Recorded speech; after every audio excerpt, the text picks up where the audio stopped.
Okay, we're to shake. So here's your shower cap. Holds moisture in, but still lets it breathe. If you're wondering why I told you to get shower caps. So I just tipped that so you're not gonna be able to see it, but my bread dough has risen to the just below the 8 line, but I smushed it up against it a little bit. So what I'm gonna do oh my gosh, sweet. 3 Daddy Oreos on the rocks. Okay, so what you do is you take just a little bit of flour out of your flour box and sprinkle it on the top. And that's just so it's not super sticky. Kind of spread it around on there so it's nice and firm. Not firm, I mean smooth. And then you're gonna punch it down, push it down, whatever you wanna do, just to kind of get the air out of there. And it's gonna flatten it out again so that it's not as poofy, I guess you could say. And then put a little flour on the counter. You don't need a ton there. 1 second.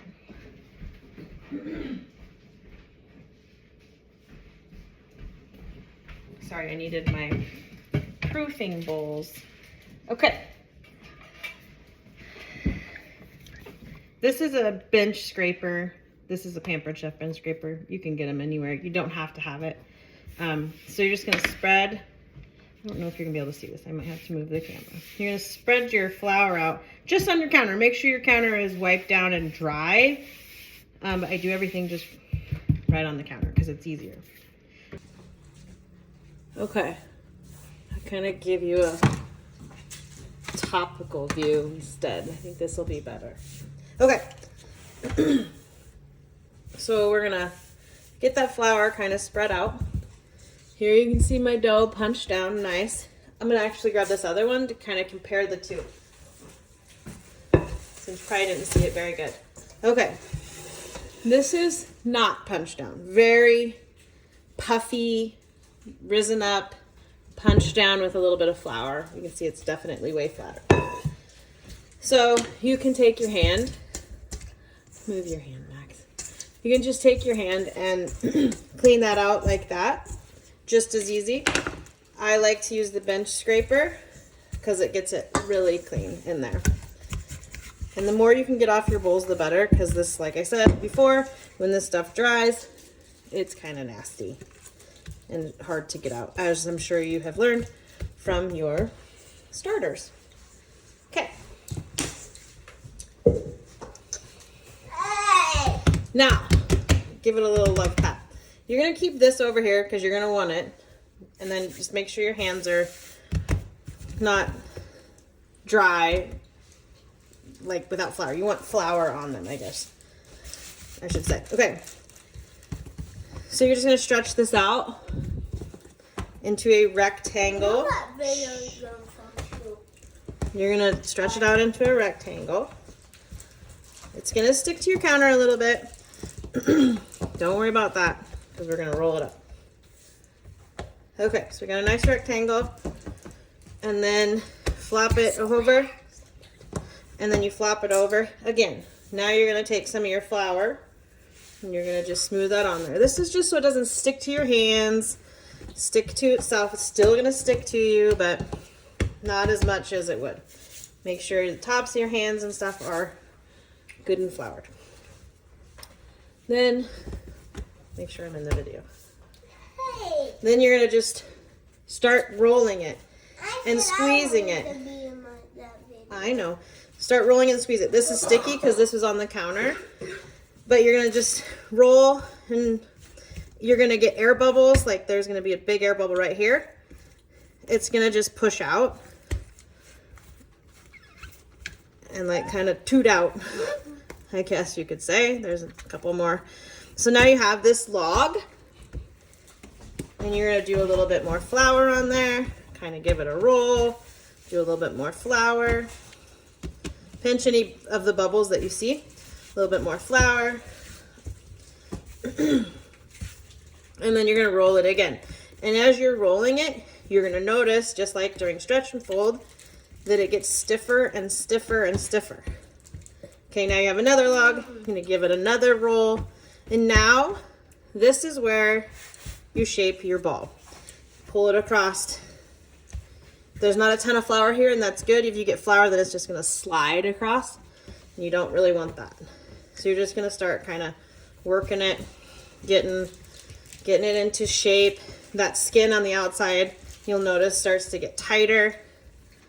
And you're just gonna kind of tuck in on the bottom, give it some swirls. It's not gonna be perfectly round because you've rolled it into 2 logs. So like you have a lump here, kind of a hole here, lump here. That's all gonna work out in this second proofing. And this is like your pre-baking stage, I guess you could say. You don't wanna work it too much because then that outer layer is going to start to tear, and then you'll have to kind of do it all over again. So this looks about good to me. It's not perfectly round. A lot of sourdough people are gonna be like, you should have that perfectly round. This may have proofed a little too much because I had something going on and I didn't make it home in time, but it's not a big deal. It's not gonna ruin your bread at all. This is pretty much how mine always looks. So I just let that settle a little bit there and flatten out, and now I can make it almost perfect. Okay, now what you're gonna put this into a proofing, what I call a proofing bowl. You can buy a Banneton, that's like a wood bowl. You can use, what I use is an 8-inch colander. I have 2 different ones. This is the smallest Pampered Chef one in the 3 mesh colander set. This is the smallest size. I also have this Pampered Chef one. This is a newer one. You don't have to have Pampered Chef. You can buy one of these, seriously, at TJ Maxx. I have 2 of them downstairs, so when I need to make 4 loaves or more than 2 loaves, I just go grab them. Because this is, I like the colander. You don't want to just put it in a bowl because you want it to be able to breathe a little bit.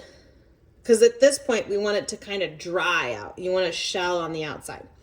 So these cloths I made, they're like a little shower cap almost. I made them. So they look like the plastic shower cap, but they're cloth. So I made them to line it. You can use a towel. I'll show you how to use a towel in your bowl and how to tie it shut, just a tea towel. But these are what I use. They're nice and what I would call seasoned. I can't see it very good because they're light colored, but they have like a crust on them of flour, dough, whatever. But I'm gonna add a little bit more flour because you don't want it to stick to this cloth. So I'm gonna smooth that, just kind of smooth it around out there. And then I'm gonna take some of this flour, put it on the outside of this, again, because you kind of want it dry, right? And then I'm gonna scoop it up. You can use your bench scraper if you want to flip it up into your hand. At that point, you've seen that it was kind of stretched out. You could reshape that if you want. You don't have to because it's gonna go into this. And the reason I say like a small 8.5-inch colander, because you want it to be that small. It's gonna poof up, but you want it to poof up this way, not this way at this point. So we have the drier shell on the bottom. What was facing up just a second ago is now on the bottom. And then you're gonna take this stickier part that was on the counter and just kind of twist it up because you wanna keep that as tight as you possibly can, that shell that you had on the bottom. So now you got that twisted up tight, stuck together, and then throw a little more flour on the top of that, around the edges, so that it doesn't stick here, because it is gonna grow there. You don't want a ton of flour unless you like your loaves really floury. You've had my loaves, you know they're not floury, but if you like Google it, some people put so much flour on for a couple reasons. Because you can see the design better that you make. It brings out the design better. And some people just like it floury. That's not how we are. Just like some people like it super crunchy. Not us either. Okay, so we have that. At this point, I use my shower cap, my cloth shower cap. You would take your towel, and I will do a tutorial on how to tie this towel around a small colander so that you know how to do it. It doesn't have to be tight. You could just drape it over it, but I tie it just to make it so it's not dangling everywhere. If you really get into this and you want some of these, I can make them for you. It's pretty simple. It's not a big deal.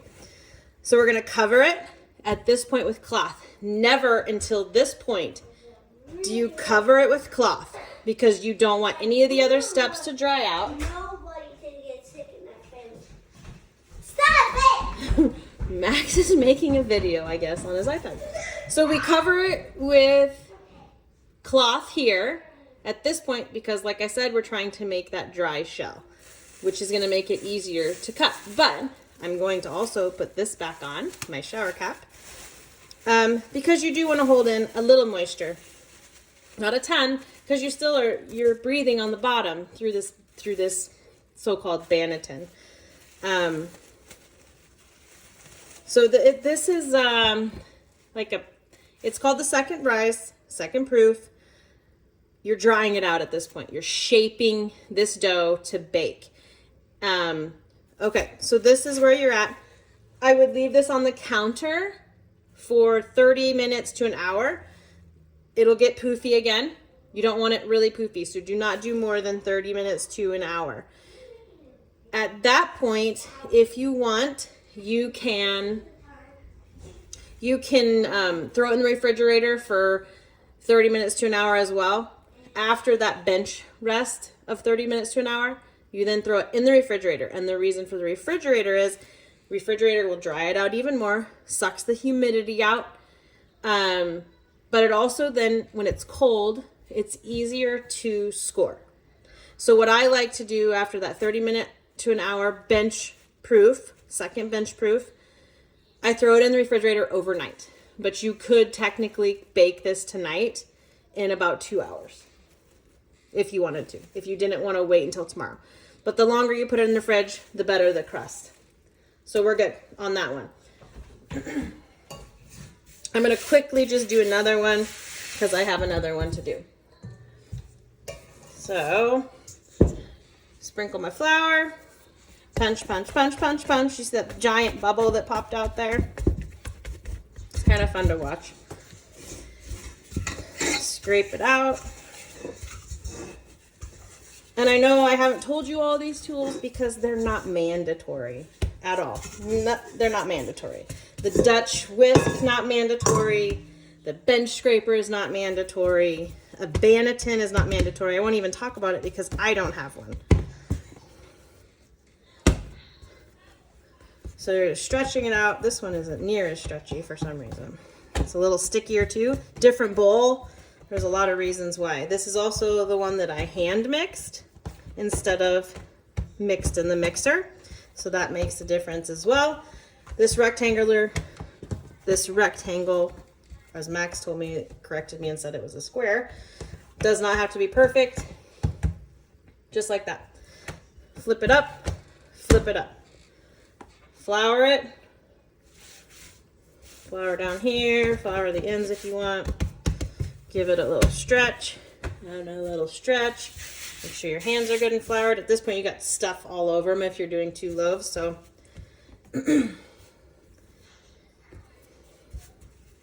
Okay. Squish, squish, squish, roll it up. Give it a stretch.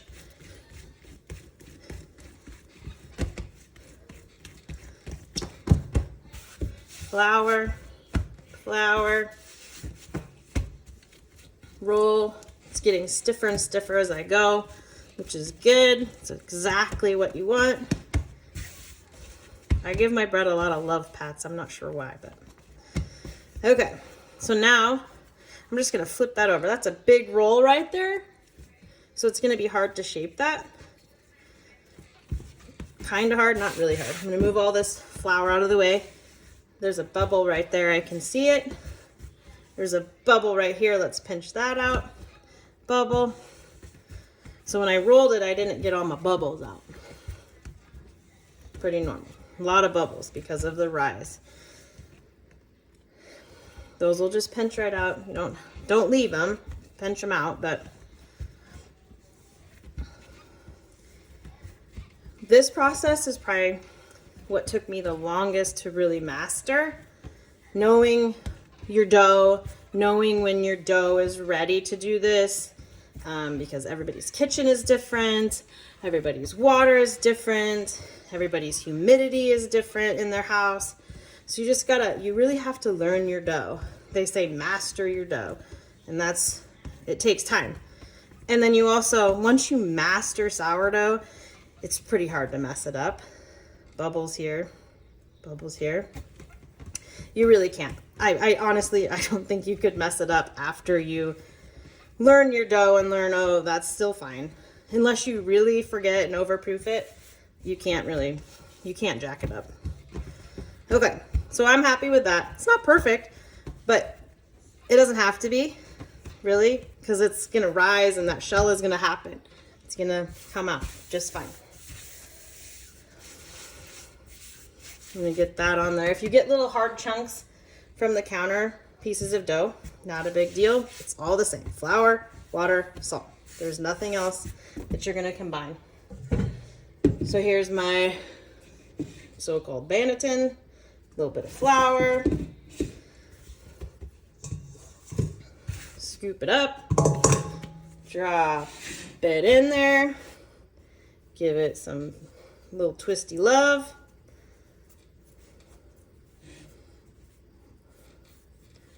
I mean, you're just twisting. There's nothing spectacular about this process. And flour again around the edges. Spread it out. Make sure you're fully covered with flour because you don't want it to stick. That's the whole purpose. Give it a little love pat. Cover it. Cover it. Done. Bench rest until you're ready to score and bake. I'm not going to do this until the morning. And I'll show you that in the morning. Okay then? Okay, I'm going to give you a quick tutorial on how to tie a tea towel. This is just a basic tea towel, like, I don't know, 28 by 28 or something. Most people have. If you don't have them, they have them at Baumgart's, Orscheln's, whatever you have. Or you can order it on Amazon, but 28 by 28. Any smaller probably wouldn't work. So I just lay that out. So there's like a short side here. Here's my handles. I'm doing the one with the handles because most of the time these little colanders have handles. If you don't have handles, it's not going to change anything. It's not going to really change anything here either. But so you have a short side and then this long side kind of hanging down. Your dough is going to go inside there. So you still want to have a nice little tail here. And then you have tails here, tails here. I'm going to have to throw something in there so that it holds down. It's my other bowl. So then you're going to flop it over. Flop your long tail over your short tail. So then you have like this triangle, right? Then you're going to hold this tight. Here's your long triangles, your short triangle at points, okay? Hold this tight, down around, and twist these sides around. Tuck that short tail in and tie it shut. And that is it. I'm going to do this from a front-facing view too, just so you can see it both angles. It's easy. That's pretty easy. Okay, from the front. So here's your, close this. Here's your tea towel, just a basic 28 by 28 tea towel. Your bowl. You're gonna line your handles up, make a short edge here. I don't know if I can make this so that you can see it any better than this. More space, maybe, I don't know. It's not really working. Okay, short edge, pointing towards the camera there. And then you have these two sides You want to kind of try and make those as even as you can. Not a huge deal. And your long side back here. So let's use this as our dough. So when you put your dough in there, don't let this short side go shorter. Kind of make sure that the long side is what tucks in. And then flap it over. Spin it around. You're going to take this edge that's now your dough is tucked into, and you're just going to start twisting these towards you, wrap it around the front and tie it like that. Then you'll take your shower cap, because you still want to hold the moisture in. You want it to dry out and yet still have moisture. It's weird, but that's what you want. And then you just cover your shower cap with it. You can tuck all your ends in if you want. But if you're nice to me and you really like having sourdough, I can sure zip you up a little few of these babies. Makes it a lot easier. So I have one inside and I have one that covers it. There we go. That's all.